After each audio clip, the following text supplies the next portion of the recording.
Hey everyone, today I'm going to show you how to fill out Form ID3. You use ID3 to prove your identity with HM Land Registry when you're applying without a solicitor or conveyancer.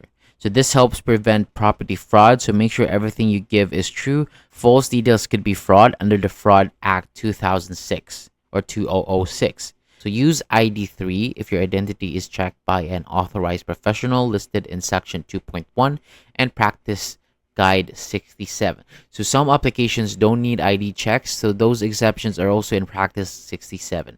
So you can only use ID3 if you and your verifier are both have a full UK Channel Islands Isle of Man passport, if you have known each other at least 1 year, are not related, are not in the same transaction, the seller can't verify the buyer. If not, use Form ID1 instead. Download ID3 for free from welcome-to-gov.uk. So you must complete this following. Use black ink and block capitals. Fill in your personal details 1.1 to 1.8.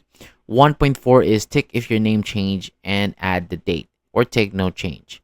1.9 is add a phone number to avoid delays. 1.10, write what your application is for. And 1.11, add the title number if you know it or find it on welcome-to-gov.uk.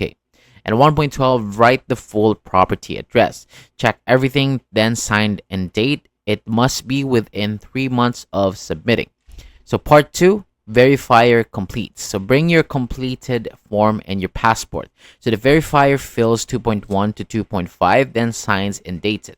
So next part is final check plus send. So both parts must be signed and dated within 3 months, and part 1 can be dated after part 2. If you're sending it yourself, include your application, completed ID3, copies of the personal details pages of your passport and your verifier's passport.